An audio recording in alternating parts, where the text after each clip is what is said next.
This film explores how textiles worked within early modern domestic interiors, what their visual impact was and how their original viewers might have responded to them.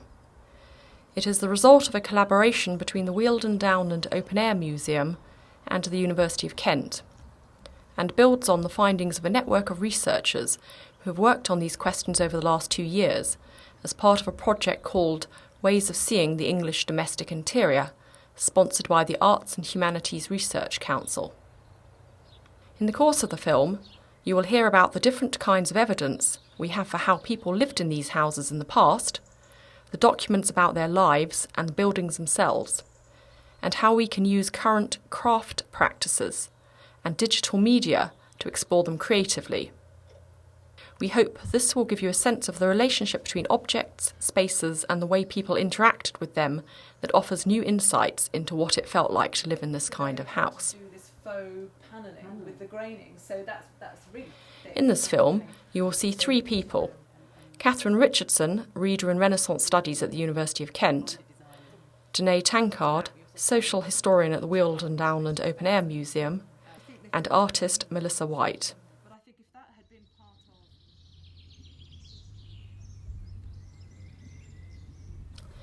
Bayleaf is a late medieval open hall house, originally from Chiddingston in Kent, moved to the museum in the late 1960s when it was facing demolition. In the late 1980s, it was furnished to create a domestic interior as it might have been around 1540. The furnishings, all of which are replica, included a woven woolen damask cloth to hang from the dais beam at the high end of the hall. After a quarter of a century on display, the cloth had faded and deteriorated to a state where it couldn't be repaired, and in 2013 a decision was made to replace it. We chose to replace the cloth with a painted one. We know that houses like Bayleaf would have had at least one and probably several painted cloths decorating their interiors.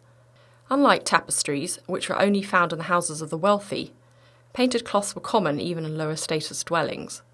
They were mass-produced and relatively cheap. However, very few painted cloths survive because of the thin and perishable nature of the material.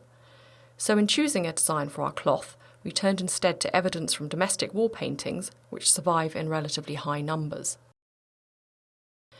Although many wall paintings are too fragmentary to base a design on, we were able to find a suitable scheme surviving in Allthree Hall, a 16th-century house in Flintshire, Wales. The wall paintings, located in a first-floor chamber, have been dated to around 1550, in other words, close to the 1540 date that Bayleaf is interpreted to. The task of bringing the scheme to life as a painted cloth was undertaken by Hastings-based artist Melissa White.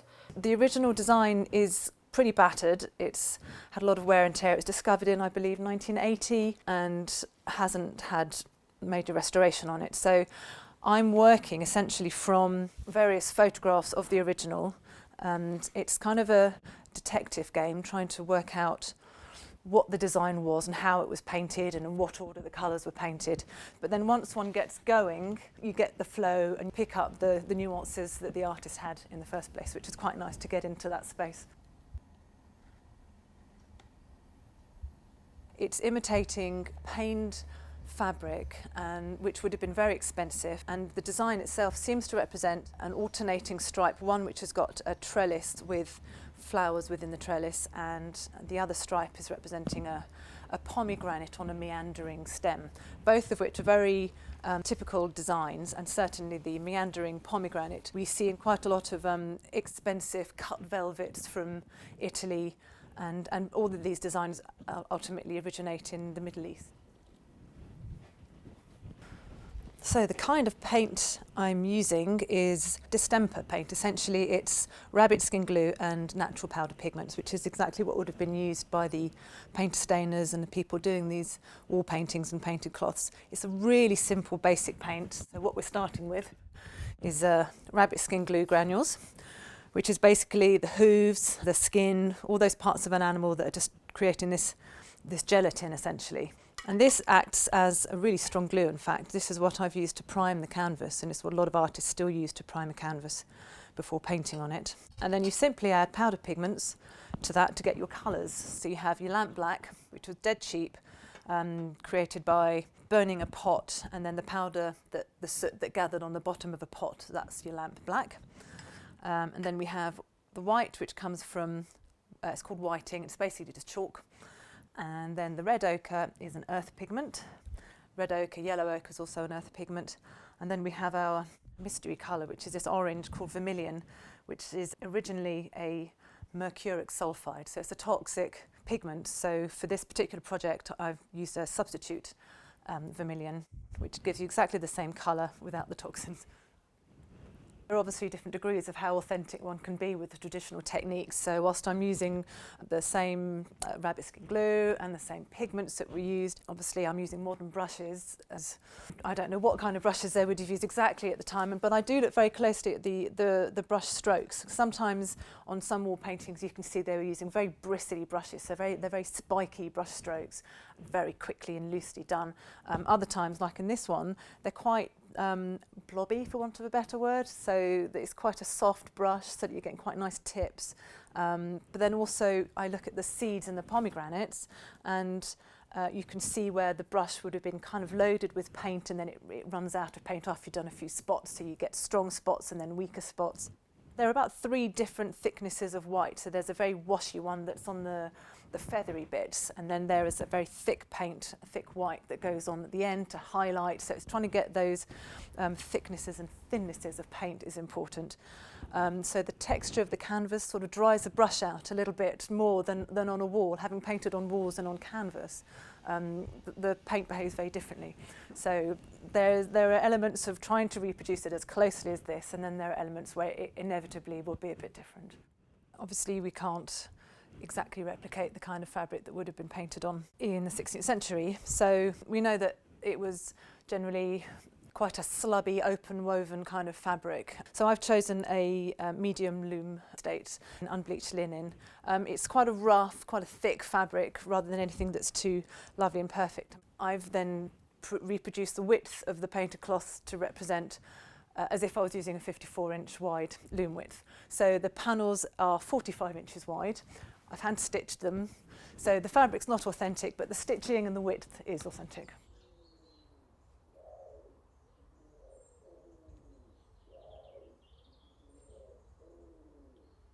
Late medieval open hall houses like Bayleaf were laid out according to a standard domestic plan, with service rooms, here the buttery and the pantry, at what was considered the lower end of the house, separated from the rest of the house by a cross passage or entry.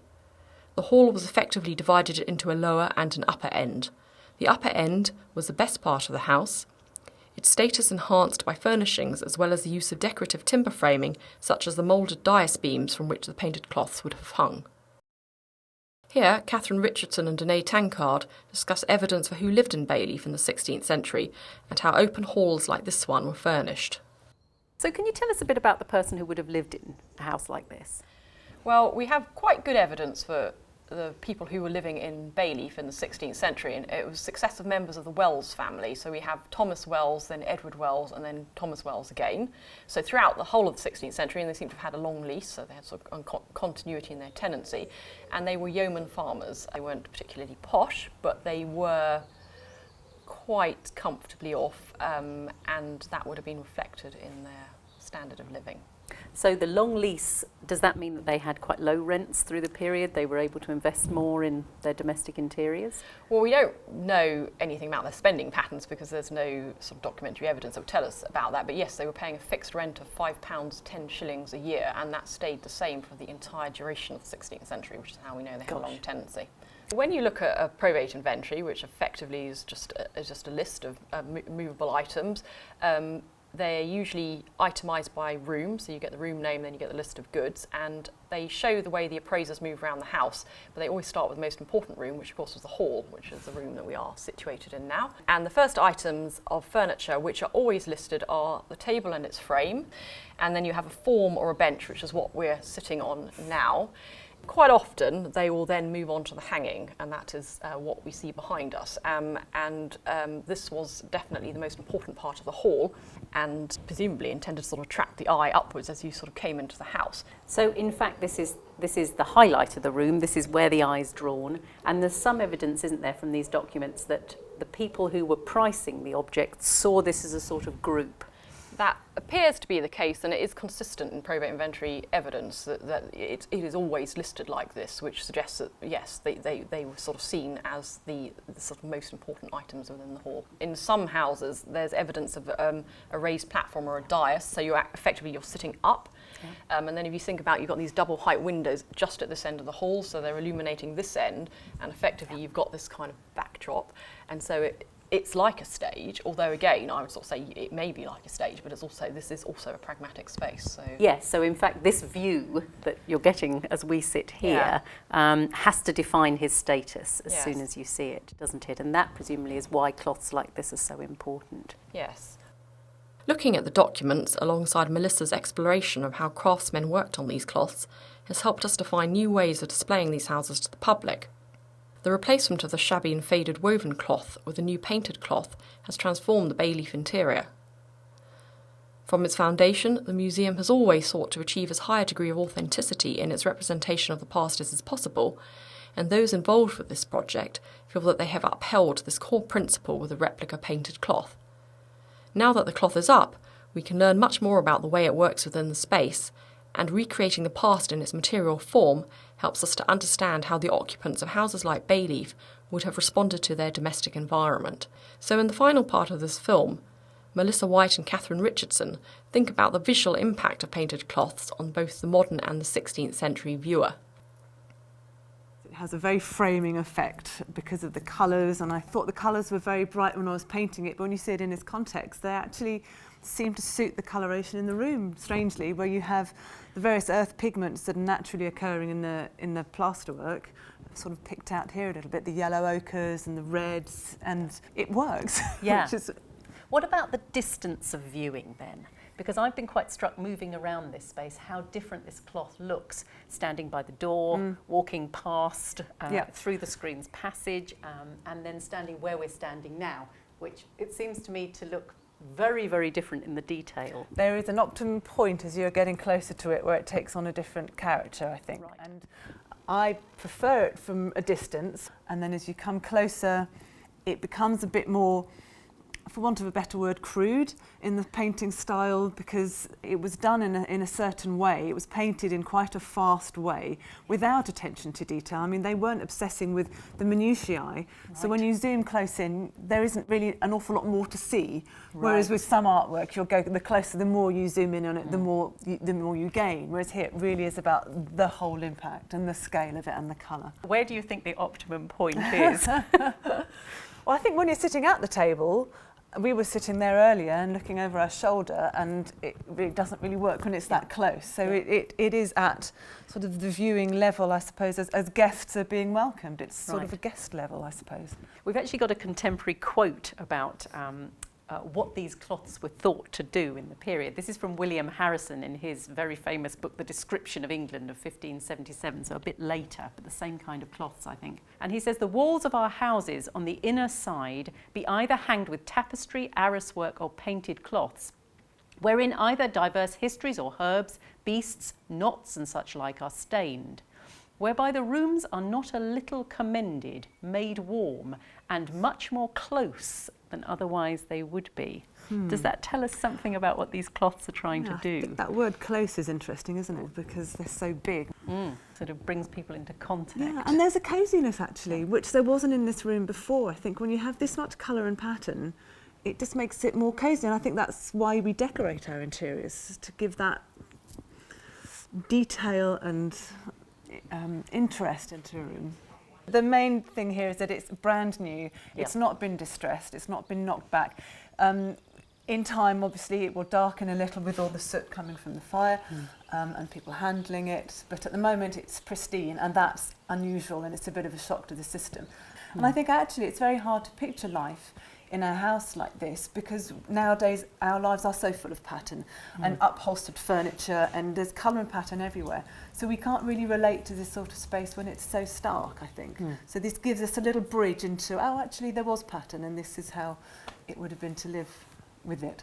Yes. So it gives people a completely different way of engaging with this space to the cloth that was there before, which was very muted. Yes, and I think what brings it full circle is to be able to show visitors the original wall painting that inspired this, and to explain that this is not a fantasy, this is how it would have been, and this is the reference, and these are the colours, and this is as close as we can get. Yes, and then when we start to put that kind of skill that you've used in drawing out these ways of painting together with the inventory evidence that we have that shows the types of furniture and objects that would have been in front of it, and gives us some suggestion of the way in which the rooms would have been laid out, we really start to get a sense of how this space operated as a household, don't we? Absolutely.